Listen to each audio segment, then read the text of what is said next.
Հարգելի հետևորդներ, Նարեկ Կարապետյանն ասաց, որ վեհարանի մոտ հասնելուն պես կզրուցի լրագրողների հետ։ Նշենք, որ քաղաքական այլ ուժերի ներկայացուցիչներ ևս այս պահին գտնվում են Մայրաթոռի տարածքում եւ իրենց աջակցությունն են հայտնում Հայ առաքելական Սուրբ եկեղեցու, ինչպես նաեւ Վեհափառ Հայրապետին։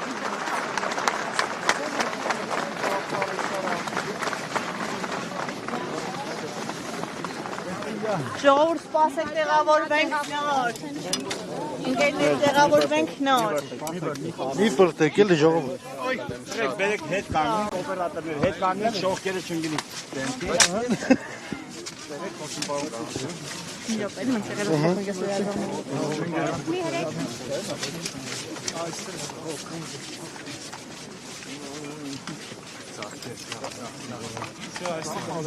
Տղեկ, ձախ, և ձախ հպե։ Մի րոպե օպերատորները կակնեն։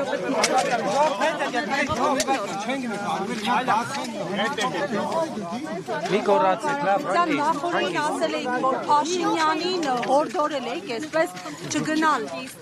Այս քայլին ամեն դեպքում քայլը արված է եւ այստեղ են թե Փաշինյանի թիմագիծները, թե 10 եպիսկոպոսներին աջակցող ինչ-որ հատված եւ նաեւ Վեհափառին անվերապահորեն աջակցողները, Մայրաթոռին անվերապահորեն աջակցողները, ինչպիսի հանգուցալուծում եք ակնկալում այս փուլում։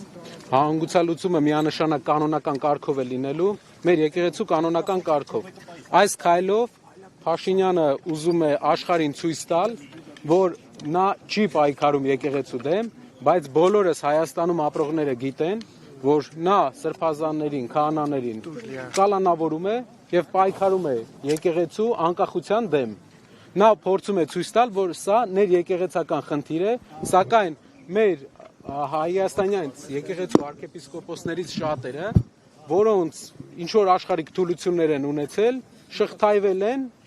իշխող ուժի եւ ուժայինների կողմից։ Ճնշումների տակ են այսինքն։ Ես վստահ եմ։ Ես վստահ եմ։ Ամեն դեպքում Բագրատ Սրբազանի դեպքում դա շատ կարևոր է մեր հանրության համար, որ պարզ լինի, պատկերացրեք, ինչքան մենք ամուր սրբազաններ ունենք, ինչքան մաքուր կյանքով ապրող սրբազաններ ունենք, որ անգամ այս կոմպրոմատների դարաշրջանում ոչ մի կոմպրոմատ չաշխատեց, ոչ Միքայել Սրբազանի դեմ, ոչ մի բան չկարողացան մեր սրբազանների դեմ գտնեին։ Դա ցույց է տալիս, որ մեր եկեղեցում կան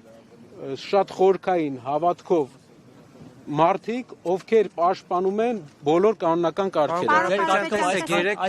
Բազմություն ինչի համար է, որովհետև նիկոլականների խմբակ էլ կա, փոքրիկ կամ ես չգիտեմ, իրանցից էլ մարդիկ կան այստեղ հավաքված, պետական աշխատողներ, այ օրինակ Ճիշտ որ ասեմ, չնկատեցինք իրանց։ Չնկատեցինք իրանց։ Այ հնարավոր է բախումներ լինեն, պարոն Կարապետյան, այս իրավիճակում։ Ոչ, բախումները դա ուղղակի անթույլատրելի է, հայ հասարակության մեջ պետք է բախումներ չլինի, դա այն է, ինչ ուզում են մարդիկ տեսնել։ Հավանական համարում եք, որ այստեղ հավաքված քաղաքացիները կձերբակալվեն հաշվի առնելով, որ յուրաքանչյուրը եկել է մասնակցելու եկեղեցու պաշտպանությանը, գրեթե նույն հայտարարությամբ ձերբակալվեց Սամվել Կարապետյանը։ Բոլորս եկել ենք մասնակցելու եկեղեցու պաշտպանությանը։ Ես ձերբակալվել։ Կարծում եմ չենք ձերբակալվելու։ Պարոն Կարապետյան, ներողություն։ Գիտեք, որ վերջին շրջանում նաև քննադատվում է այն խնդիր, ասեմ, որ վեհարանի ներսում կախված է Սամվել Կարապետյանի եւ նրա տիկնոջ մեծադիր նկարը, եւ սա շահարկվում է։ Խնդրում եմ, ասեք ինչու է կախված եւ դուք ինքներդ ինչպես եք վերաբերվում նրան, որ քաղաքացիական անձանց նկարներ են կախված վեհարանի ներսում։ Շատ շնորհակալ եմ, հարցի համար շատ կարևոր հարց է։ Ներկայացնեմ հարցի բնույթը, որտեղ մեր հարությունն էլ հետաքրքիր կլինի։ Նկարը Սամվել Կարապետյանի, ինչպես նաև հայ եկեղեցու մյուս բարերարների, կախված է վեհարանում, քանի որ վեհարանը հոգևոր, ինչպես Ալեքսանյանը Ալիկը ներկայացրել է, դա կաթողիկոսի աշխատանքի վայրն է։ Վեհարանում, որտեղ որ տարբեր պատմական թանգարանում, Վեհարանի թանգարանում։ Ու իմ հիշելով կա նաև Ալեք Մանուկյանի նկարը, կան նաև այլ հայ բարեգործների նկարները Վեհարանում, որը հայ եկեղեցու, ինչքան մենք գիտենք նաև կաթոլիկ եկեղեցու ավանդույթների մեջ է։ Դա է պատճառը, ճանաչելով Սամվել Կարապետյանին, ես կարող եմ ասել, որ նա երբեք չի բարձրաձայնել այն բաները, որ ինքը արել է եւ երբեք կողմ չի եղել, բայց դա մեր հոգեվոր դասի երևի քայլն էր ի պատիվ իրենց։ Նիկոլ Փաշինյանն այսօր ասեց աջակցում է եպիսկոպոսներին, 10 եպիսկոպոսներին աջակցում է, բայց չի ուղղորդում։ Նիկոլ Փաշինյանը պառակտում է մեր եկեղեցին, պառակտում է մեր հասարակությանը։ Մենք բոլորս գիտենք ինչպես են հոգևոր դասի երեցները հայտնվել այդ վիճակում։ Նրանցից շատերին, մի քանիսին ես անձամբ ճանաչում եմ եւ կարող եմ վստահ ասել, որ նրանց կարծիքը Նիկոլ Փաշինյանի մասին շատ ավելի ոչ դրական է, քան շատ ընդդիմադիրների։ Նկատի ունեք 10 եպիսկոպոսներ։ Այո, նրանցից մի քանիսին ես ճանաչում եմ, նրանք իրենց անձնական կարծիքով ունեն շատ Նիկոլ Փաշինյանի հանդեպ շատ ոչ դրական կարծիք, ինչպես է ստացվել, որ ինչպես նշեցի։ Պարոն Կարապետյան, տեսեք իշխանությունները մեղադրանքական հարց է, հաշվի առնելով նաև աշխարհակական մի շարք կենտրոնների վերջին շահագրգռվածությունը, նաև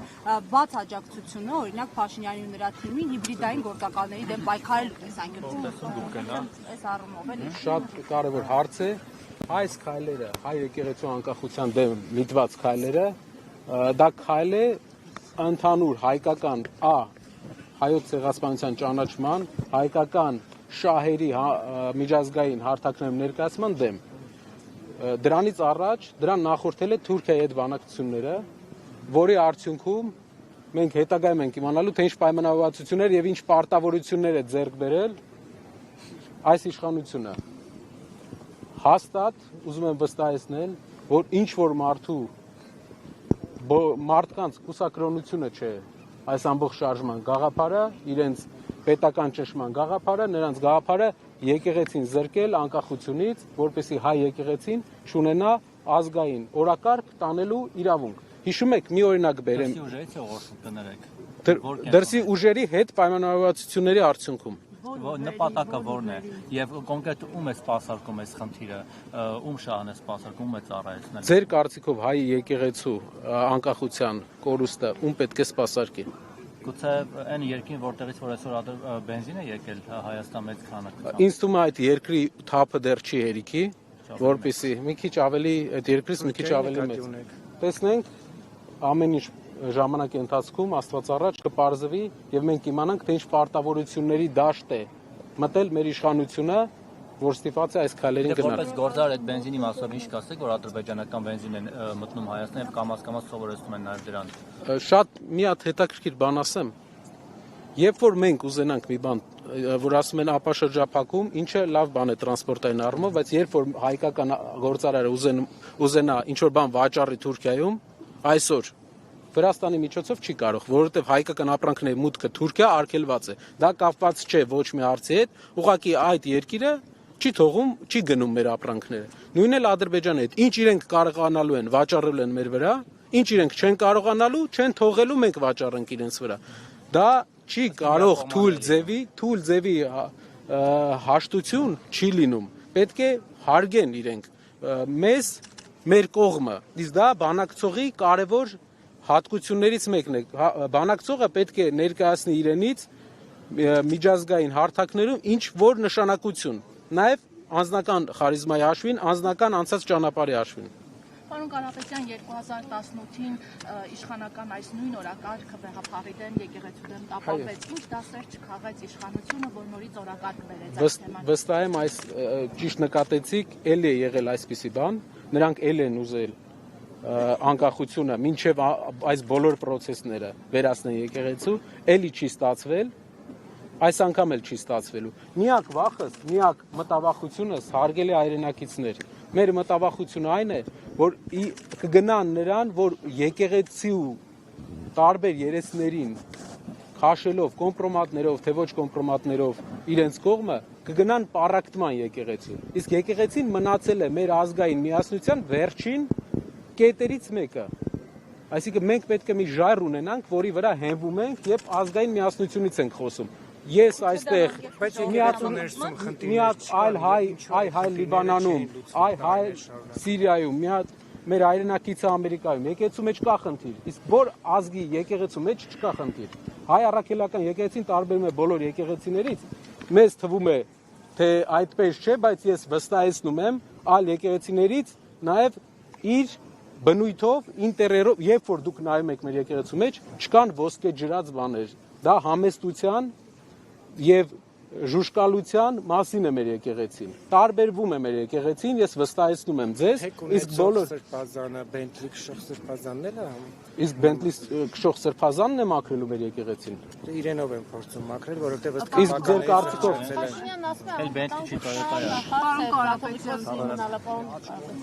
ասում եմ անվտանգության հարց է երկրի։ Փաշինյանն է ասում, կած էկոսի մնալը մեր անվտանգության։ Ինձ թվում է ուրիշ մարդու մնալն է մեր երկրի անվտանգությանը շատ կարևոր հարց, որովհետև թույլ բանակցելով ամեն անգամ ինչ որ բան տալով